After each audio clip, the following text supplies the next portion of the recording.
Hi friends, ಚಾನೆಲ್ಗೆ ಸ್ವಾಗತ friends. ಒಮ್ಮೆ ತಾಯಿ ಲಕ್ಷ್ಮೀ ದೇವಿಯು ತನ್ನ ಪಾದಗಳ ಮೇಲೆ ವಿಶ್ರಾಂತಿ ಪಡೆಯುತ್ತಿದ್ದ ವಿಷ್ಣುವಿನ ಪಾದಗಳನ್ನು ಮೃದುವಾಗಿ ಮುದ್ದಿಸುತ್ತಿದ್ದಳು. ಅವಳು ಕೇಳಿದಳು, ಹೇ ದೇವರೇ, ನನ್ನ ಮನಸ್ಸಿನಲ್ಲಿ 3 ಅನುಮಾನಗಳಿವೆ.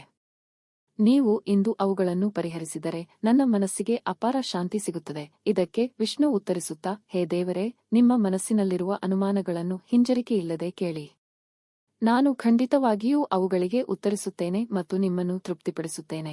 ಆಗ ತಾಯಿ ಶ್ರೀ ಮಹಾಲಕ್ಷ್ಮಿ, ಹೇ ದೇವರೇ, ದಯವಿಟ್ಟು ಯಾವ ಮಹಿಳೆಗೆ ಅವಳ ಅದೃಷ್ಟದಲ್ಲಿ ಮಗನಿಲ್ಲ ಎಂದು ಹೇಳಿ. ನನ್ನ 2ನೆಯ ಪ್ರಶ್ನೆ, ದಯವಿಟ್ಟು ಯಾವ ಮಹಿಳೆ ಚಿಕ್ಕ ವಯಸ್ಸಿನಲ್ಲಿ ವಿಧವೆಯರಾಗುತ್ತಾಳೆಂದು ಹೇಳಿ.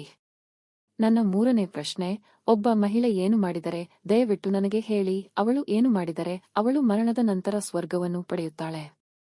ಆಗ ಶ್ರೀ ಮಹಾವಿಷ್ಣು, ಹೇ ದೇವರೇ, ನೀವು ಸರಿಯಾದ ಪ್ರಶ್ನೆಯನ್ನು ಕೇಳಿದ್ದೀರಿ. ನಿಮ್ಮ 3 ಪ್ರಶ್ನೆಗಳು ಸಹ ನನಗೆ ಬಹಳ ಮುಖ್ಯ. ಈ ಪ್ರಶ್ನೆಗಳಿಗೆ ಉತ್ತರಗಳು ಮಾನವಕುಲದ ಕಲ್ಯಾಣಕ್ಕಾಗಿವೆ.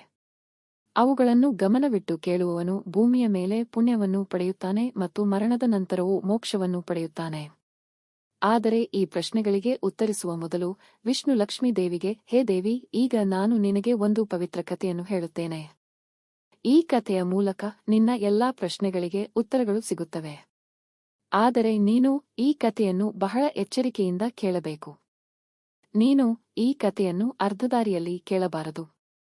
ಎಲ್ಲರೂ ಈ ಕಥೆಯನ್ನು ಸಂಪೂರ್ಣವಾಗಿ ಕೇಳಬೇಕು. ಈ ಕಥೆಯಲ್ಲಿ ಲೋಕ ಕಲ್ಯಾಣ ಅಡಗಿದೆ.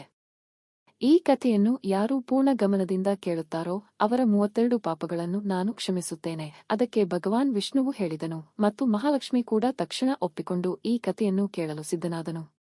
ಆದ್ದರಿಂದ ನಾನು ಈಗ ನಿಮಗೆ ಹೇಳಲಿರುವ ಈ ಕಥೆಯನ್ನು ನೀನು ಪೂರ್ಣ ಗಮನದಿಂದ ಕೇಳು. ಅಲ್ಲದೆ ಕಾಮೆಂಟ್ ಬಾಕ್ಸ್ನಲ್ಲಿ ಜೈ ಮಹಾಲಕ್ಷ್ಮಿ ಅಥವಾ ಓಂ ನಮೋ ನಾರಾಯಣ ಎಂದು ಬರೆಯಲು ಮರೆಯಬೇಡಿ. ಅಲ್ಲದೆ ಭಗವಾನ್ ಮಹಾವಿಷ್ಣುವಿಗಾಗಿ ಈ ವಿಡಿಯೋವನ್ನು ಇಷ್ಟಪಡಲು ಮರೆಯದಿರಿ. ಆಗ ಭಗವಾನ್ ಮಹಾವಿಷ್ಣುವು, ಹೇ ದೇವಿ, ಹಿಂದೆ ಮಧ್ಯ ದೇಶದಲ್ಲಿ ಒಂದು ಸಣ್ಣ ನಗರವಿತ್ತು. ಆ ನಗರದಲ್ಲಿ ಒಬ್ಬ ವ್ಯಾಪಾರಿ ಅಡುಗೆ ಮಾಡುತ್ತಿದ್ದ.